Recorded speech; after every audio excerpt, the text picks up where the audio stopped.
बाज नहीं आया पाकिस्तान। भारत के खिलाफ हमलों में तुर्की के ड्रोन्स इस्तेमाल करने की कोशिश।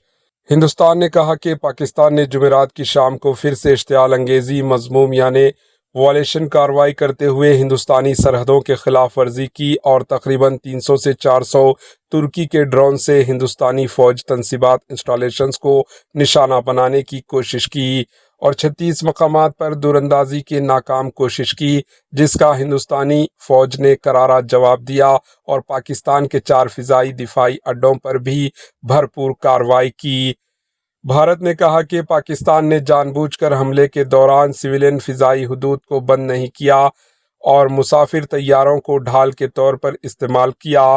हिंदुस्तान ने नानक साहब गुरुद्वारा पर हमले की पाकिस्तान के इल्ज़ाम को भी गुमराहकुन करार देते हुए इसकी तरदीद की और कहा कि इस तरह की गुमराहकुन प्रोपेगेंडा के ज़रिए पाकिस्तान हिंदुस्तान में फ़िरकावाराना कशीदगी पैदा करना चाहता है। खारजा security Vikram Misri, army colonel Sophia Qureshi और फ़िज़ाइया के विंग कमांडो वामिका सिंह ने जुमे की शाम यहां प्रेस कॉन्फ्रेंस में पहलगाम हमले के बाद फ़ौज की तरफ से ऑपरेशन सिंदूर के बारे में अतला दी। Bureau report, AHN news. अंतर्राष्ट्रीय सीमा और नियंत्रण रेखा पर लेह से लेकर सरक्रीक तक 36 स्थानों पर 300 से 400 लगभग ड्रोनों का इस्तेमाल घुसपैठ का प्रयास करने के लिए किया गया।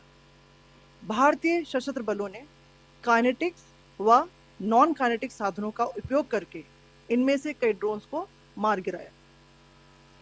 इतने बड़े पैमाने पर हवाई घुसपैठों का संभावित उद्देश्य वायु रक्षा प्रणालियों का परीक्षण करना और खुफिया जानकारी इकट्ठा करना था। ड्रोन के मलबे की फोरेंसिक जांच की जा रही है।